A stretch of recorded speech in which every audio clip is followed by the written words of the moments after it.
Vous pensez peut-être qu'une startup, c'est une forme d'entreprise, c'est-à-dire simplement une petite entreprise innovante. Alors qu'en fait, une startup, c'est pas vraiment une entreprise, et c'est ce qu'on va voir dans cette vidéo. Alors les startups, c'est un peu à la mode, parce que c'est quelque chose qui est beaucoup relayé par les médias, par même les entrepreneurs qui ont monté des boîtes, par les influenceurs, parce que les startups, c'est l'objet en fait de success stories importantes, de personnes parties de zéro qui arrivent à monter une entreprise, à devenir millionnaires, voire milliardaires, en revendant leur entreprise, et qui, ça montre en fait une certaine égalité des chances. Donc c'est un peu à la mode, c'est un terme qui fait rêver beaucoup de gens. Le problème, c'est qu'aujourd'hui, tout le monde veut créer une startup, pense créer une startup, alors qu'en fait le terme startup il renvoie à une infime partie des projets entrepreneuriaux qui sont créés.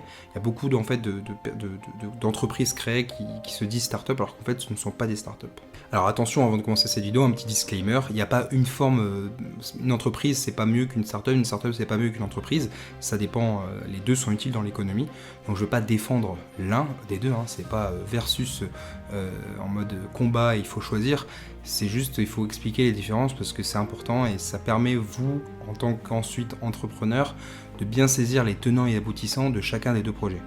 Alors une définition importante, c'est la définition de Steve Blank en 2010 qui dit qu'une startup c'est une organisation temporaire à la recherche d'un business model industrialisable et scalable. C'est en fait la définition la plus retenue dans l'écosystème startup, c'est un peu celle qui est la plus communément acceptée. Donc du coup c'est un bon point de départ et on voit en fait par cette définition qu'une startup c'est quelque chose de temporaire qui devient une entreprise seulement une fois qu'elle a trouvé le bon business model. Donc une startup c'est à la recherche d'un business model et une fois que le business model est trouvé, ça devient une entreprise. Et la deuxième conséquence de ça c'est que on voit qu'une entreprise même si elle est très très petite, même très très innovante, si elle a trouvé un business model qui fonctionne, alors ce n'est pas une startup. Parce qu'elle a déjà trouvé son business model, donc c'est pas une question de taille, on peut avoir trouvé son business model, pourtant rester petit. Alors ça c'est un bon point de départ, ça permet de cadrer les choses avec une définition qui est un peu communément acceptée dans l'écosystème startup. Maintenant, il s'agit de dire que l'objectif c'est pas de catégoriser une entreprise une société plutôt entre entreprise et startup, les deux coexistent. C'est pas non plus blanc ou noir, c'est un peu, parfois ça peut être un peu entre les deux. Par exemple, il y a des startups qui ont déjà trouvé une forme de business model qui fonctionne, mais elles sont toujours considérées comme startups. Et donc on va voir à travers différents critères dans cette vidéo un peu quelles sont les tendances entre une entreprise et une startup. Quelle est la différence entre les deux ? Alors le premier critère qu'on va regarder c'est la croissance. Alors pour la startup, la croissance est vraiment très très importante. Donc ça peut être la croissance du chiffre d'affaires comme la croissance du nombre d'utilisateurs selon la métrique qui est la plus importante en fait. De manière générale il faut être en croissance. Ça va permettre notamment d'attirer les investisseurs parce que les investisseurs ce qu'ils recherchent c'est la forte croissance malgré le risque pris. Donc c'est vraiment fondamental pour une startup de croître à tout prix, quasiment à tout prix. Tandis que pour les entreprises, alors il ne faut pas dire que la croissance n'est pas importante, c'est pas vrai, la croissance c'est bien pour toutes les entreprises recherchent de la croissance, il ne faut pas le nier. Par contre, cette croissance ne se fera pas à tout prix. C'est-à-dire que si cette croissance se fait au détriment de coûts qui augmentent d'autant plus, dans ce cas-là, l'entreprise ne le fera pas parce que son objectif c'est de maximiser le profit. Donc pour résumer, pour une startup c'est croissance à tout prix, et pour une entreprise ce serait plutôt croissance contrôlée. Alors le deuxième critère à regarder, ce sont les coûts. Alors les coûts, en fait, c'est intéressant pour une entreprise, parce qu'une entreprise doit maximiser son profit, et aussi, comme on l'a vu, une entreprise, c'est aussi une entreprise qui a trouvé un business model. Sinon, elle n'existerait pas, elle ne serait pas vraiment une entreprise. Donc une entreprise, son objectif, c'est simplement d'avoir des coûts qui sont inférieurs à ses revenus. Donc clairement, elle va regarder avant par exemple de prendre un client, si ce client va lui rapporter plus qu'il ne lui coûte. Donc ça c'est très simple pour une entreprise. Par contre pour une startup c'est totalement différent. Une startup va accepter bien souvent dans un premier temps d'avoir des coûts plus élevés que ses revenus, c'est-à-dire même de vendre à perte, même si des fois il faut être complémentaire avec la loi, mais elle va accepter par exemple d'embaucher des personnes sans vendre directement. Parce qu'il y a un principe derrière qui justifie d'avoir des coûts plus élevés, c'est le principe de scalabilité, qui est le principe selon lequel, alors c'est un terme, la scalabilité qui est un peu galvaudé aujourd'hui parce qu'on utilise scalable pour plein de choses, alors que la scalabilité c'est le fait de pouvoir réaliser des économies d'échelle. C'est-à-dire que chaque utilisateur, donc un nouvel utilisateur, donc un utilisateur marginal, va être de moins en moins coûteux pour l'entreprise. Donc par exemple, le meilleur exemple sans doute, c'est celui de Google. Donc par exemple, son premier utilisateur, il a demandé énormément de ressources parce qu'il a demandé de développer en fait tout Google, il fallait développer le logiciel, mais ça marche pour plein de logiciels. Et ensuite, le deuxième utilisateur a coûté beaucoup moins de ressources par rapport au premier, parce que tout était déjà mis en place.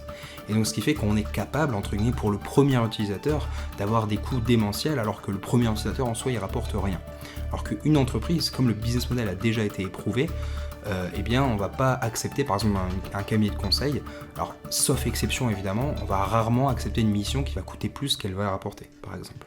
C'est d'ailleurs là qu'on voit que les entreprises, les startups sont souvent tech, mais c'est pas parce qu'elles sont tech qu'elles sont des startups, mais c'est parce qu'une entreprise est tech que bien souvent les économies d'échelle sont assez faciles. Sur internet c'est facile de réaliser des économies d'échelle parce que les utilisateurs ne coûtent pas très cher. Un nouvel utilisateur, c'est l'exemple de Google qu'on a vu, c'est très propice aux économies d'échelle, et donc c'est très propice à cette croissance de startup, au levée de fonds, etc. Alors le troisième critère qu'on va voir, c'est le financement. Donc le financement, déjà, une startup, comme on l'a vu, bien souvent, elle va avoir des coûts plus élevés au départ. Et donc comme ces économies d'échelle demandent des coûts élevés au début, on appelle ça des coûts fixes, une startup va avoir besoin de se financer. Et ensuite, une fois que les économies d'échelle seront réalisées, c'est-à-dire que le coût deviendra marginalement nul et donc le profit va largement augmenter, les investisseurs seront récompensés pour le risque pris. C'est la logique derrière le financement d'une startup. Une entreprise, elle, comme elle a déjà un business model, n'est pas toujours obligée de se financer. Il y a des entreprises qui gagnent assez d'argent pour ne pas avoir besoin de recourir à des financements extérieurs. Pourtant, on remarque quand même que beaucoup d'entreprises se financent.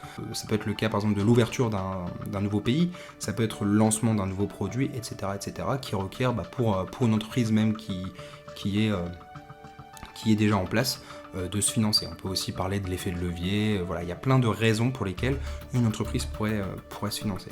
Alors, par contre, la source de ce financement, donc là on a parlé du besoin de financement, la source de ce financement est différente. Une entreprise, c'est assez large, donc une entreprise c'est plus ou moins risqué, donc on peut imaginer plein de formes de financement. Par contre, une start-up, c'est forcément très risqué.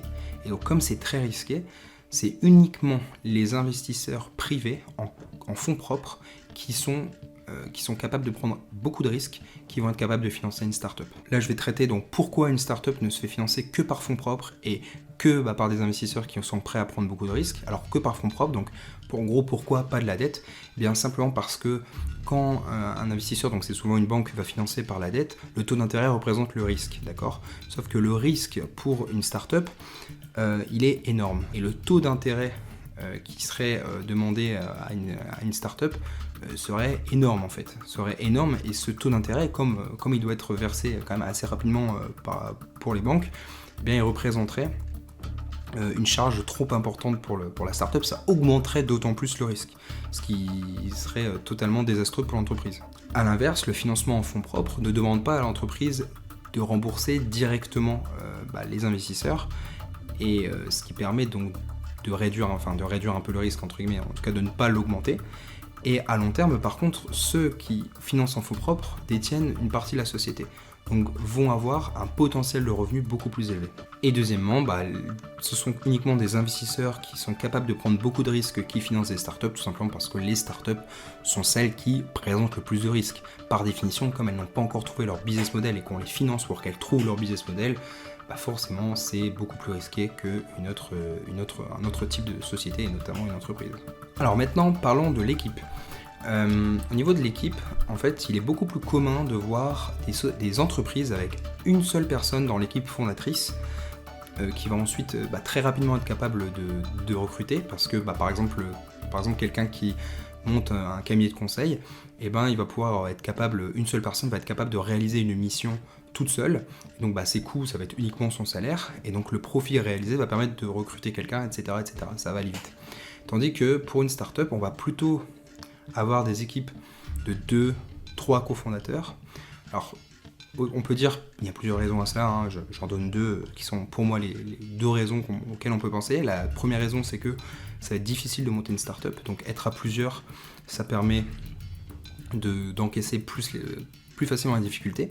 Et deuxièmement, ça va être, comme c'est difficile de recruter pour une startup qui n'a pas de revenus très rapidement, avoir 3 personnes à temps plein dès le départ, ça aide. Alors qu'une personne à temps plein, ce serait très difficile. Donc pour compenser cette difficulté à recruter dès le départ, il est mieux d'être pas mal au début, 3 maximum, pas plus. C'est en tout cas ce qui est recommandé, 3 cofondateurs. Ça va permettre en tout cas d'aller plus vite au départ sans capacité de recrutement. 6e critère, la rémunération du dirigeant et la vision du profit qui sont assez liés. Donc pour une startup, les dirigeants en fait créent une startup dans l'idée en fait de la faire croître et puis de la revendre, et donc d'avoir une grosse revente un jour qui permettra à l'entrepreneur de devenir millionnaire, voire milliardaire. Tandis qu'en général, un entrepreneur qui crée une entreprise, donc qui crée une société qui a plus vocation à devenir très rapidement une entreprise avec moins d'ambition peut-être, en général, l'entrepreneur va plutôt reposer sur le versement de dividendes réguliers. Et donc, ce qui est lié à ça, c'est la vision du profit. Pour l'entrepreneur qui crée une startup, le profit n'est pas le plus important dans un premier temps. Le plus important, c'est de croître à tout prix. Donc, c'est aussi lié aux investisseurs qui veulent une forte croissance, mais pour augmenter la valeur de l'entreprise très rapidement. Tandis que donc la vision du profit pour un entrepreneur, c'est que le profit c'est ultra important et ça va être ce qui va rester à la fin de l'année qui va permettre de verser des dividendes et donc qui va représenter son revenu. Les dividendes, ça va être le revenu de l'entrepreneur supplémentaire. Alors, 7e critère, ça va être le rapport à l'innovation et en fait la vision de l'entrepreneur. Alors la première chose, le premier élément que je vais utiliser, c'est le dilemme de l'innovateur. Ça a été écrit par Christensen et c'est l'idée selon laquelle une entreprise qui a un business model déjà vérifié en fait a plus à perdre entre guillemets, alors je l'exprime un peu avec mes mots, a plus à perdre entre guillemets à innover, parce que l'innovation représente un risque intrinsèque et donc quand vous avez déjà un business model qui marche avec des clients etc, vous allez engager des coûts qui ont des chances de ne pas payer. Alors que si vous continuez à faire ce qui marche déjà, et bien là par contre vous êtes plus sûr d'avoir un revenu immédiat. Donc ce qui fait qu'en règle générale, l'innovation est plus compliquée pour les entreprises. Alors que pour les startups c'est plus facile parce qu'elles ont moins à perdre. Donc elles vont vouloir se différencier, conquérir un marché. Donc pour ça, elles ont besoin d'innover. La vision de l'entrepreneur suit aussi cette logique. Parce que on a dans un premier temps besoin pour créer une entreprise de zéro d'un entrepreneur dit innovateur. Quelqu'un qui a une vision, quelqu'un qui a de la créativité, quelqu'un qui peut donc imaginer un nouveau business model qui n'existe pas encore, ou en tout cas améliorer un business model existant. Et en fait, au fur et à mesure que l'entreprise se développe, l'entrepreneur innovateur va devenir plutôt un entrepreneur gestionnaire, parce qu'il va devoir gérer des équipes, il va devoir gérer des process, et donc on peut se demander si c'est pas à ce moment-là que la startup devient une entreprise. Et l'entrepreneur, lui, n'est plus un entrepreneur innovateur, il est un entrepreneur gestionnaire. Donc peut-être que c'est ça la différence entre une startup et un entrepreneur, c'est l'entrepreneur gestionnaire. D'ailleurs, il y a beaucoup d'entrepreneurs qui créent des startups et qui, arrivés à un moment, se rendent compte qu'ils ne sont pas très bons en management et donc ils vont recruter un directeur général, un manager qui va être capable de manager les équipes. Et donc, on voit que les caractéristiques de l'entrepreneur qui démarre des sociétés, c'est pas le même que celui qui gère, ce ne sont pas les mêmes caractéristiques que celles de l'entrepreneur qui gère les équipes ensuite. Donc, ce qui expliquerait aussi la différence entre les deux. Et donc voilà, c'est tout pour les 7 critères qui différencient une start-up d'une entreprise. Alors tout ça c'est un peu théorique. Alors c'est pas théorique, c'est plutôt une philosophie, une manière d'appréhender les deux structures. Elles ne sont pas fondamentalement opposées. Il suffit aujourd'hui de voir que une start-up, dans les faits, c'est quand même une entreprise parce qu'il faut juridiquement il faut déposer des statuts, etc. Donc ça reste une entreprise. Maintenant, c'est plutôt dans la vision des choses, à quel point je suis une start-up, à quel point je suis une entreprise, mais aussi aujourd'hui, peut-être que il y a des porteurs de projets qui pensent vouloir créer une start-up alors qu'en réalité ce qu'ils créent c'est quelque chose qui va rapidement devenir une entreprise et c'est pas mauvais. Quand on voit le taux de réussite d'une start-up, peut-être que le taux de réussite d'une entreprise qui est peut-être plus élevé, c'est peut-être mieux, ça dépend des personnes, ça dépend du caractère, ça dépend des compétences de chacun. Il n'y a pas à dire que l'une est meilleure que l'autre, mais voilà, ça donne peut-être des clés de compréhension, des tenants et aboutissants sur la manière d'opérer, les choses à s'attendre, les choses auxquelles s'attendre, et aussi peut-être en fonction de vous ce que vous voulez savoir, si vous voulez créer une entreprise ou une start-up. Et avant de partir, n'hésitez pas à aller voir aussi mes autres vidéos sur ma chaîne, donc vidéos notamment de Elon Musk, les caractéristiques d'Elon Musk, en tout cas la caractéristique d'Elon Musk qui pour moi explique son succès, mais aussi la vidéo sur TikTok, comment TikTok a réussi à conquérir le monde, qui pourrait peut-être vous plaire si vous aimez l'entrepreneuriat, si vous aimez comprendre comment une société de cette envergure qui a réussi à conquérir le monde, comment elle a fait. Voilà, tout simplement, c'est tout, à la prochaine.